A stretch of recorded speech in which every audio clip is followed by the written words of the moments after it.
Good afternoon to you, Ash. It certainly has, and even that little bit that we saw just before you started talking to me, where she talked about this being a matter of workplace bullying and that the chairman of Australia Post had lied. This is pretty devastating. Look, I said to you many, many months ago when this story first broke that I thought the treatment of Christine Holgate was a disgrace. In fact, one of the most disgraceful performances I've seen by a Prime Minister in question time in my many, many years of covering politics.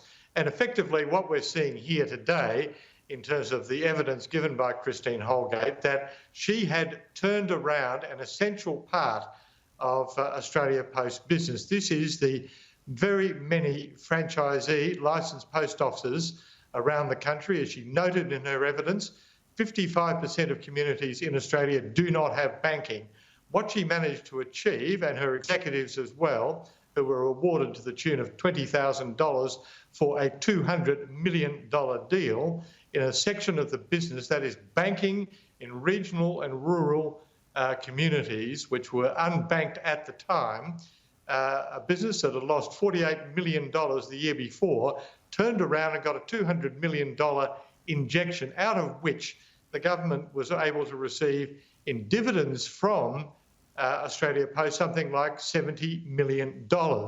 Now, so instead of being rewarded for this behaviour, she effectively was sacked on the floor of the House of Representatives during question time by the Prime Minister, then left Tony Nutt, who had been John Howard's former Chief of Staff during his time as Prime Minister, now a member of the board of Australia Post, scrambling to find a way out of it. And as she enumerated a whole host of telephone calls and text conversations backwards and forwards over that.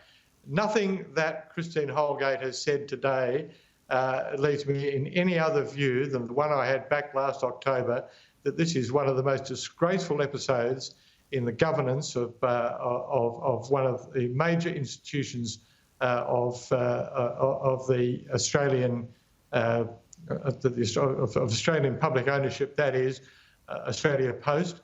She should never have been dismissed. She should never have been treated in the way in which she was. It does appear, as she's saying, a case of workplace bullying, and contrast with the performance of the Prime Minister in relation to the behaviour, for example, of some of his other ministers over time. And all eyes are going to be on the chair of Australia Post this afternoon, and he's also due to give evidence to that Senate inquiry. We'll be watching that very closely, of course, here on Sky News. That was due to kick off at 1:15 Eastern Time. Looks like it might be pushed back a little bit, but we'll keep an eye on that for our viewers, of course. Jim, on the other big story this week, and one that's not going away, the vaccine rollout delays. How politically damaging is this to the government?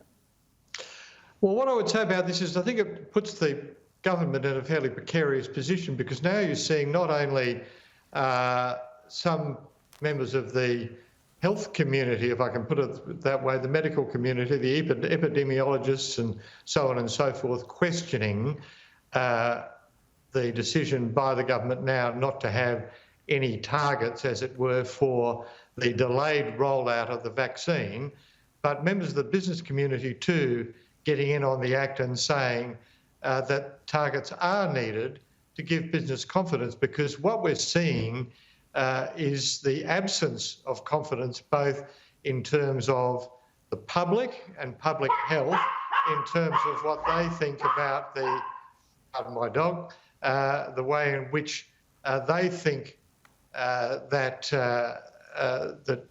the public need to know when they can expect to get vaccinated, so that they can have confidence that the economy will keep rolling the way in which it should, and back to at least COVID normal, if not pre-COVID normal. But business now wondering whether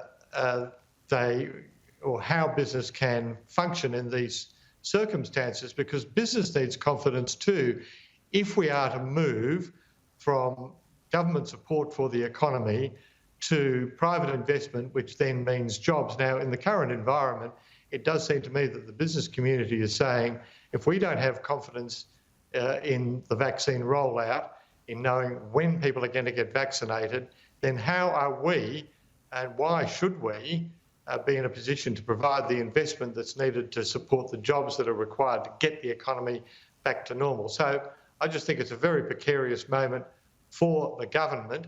It does have political implications. We haven't seen that to a great deal yet. The question is whether we do. And that also then makes the budget next month very, very important indeed in terms of what we can expect from the government in terms of its ability to inspire confidence via that document in enabling the economy to get back to something like normal.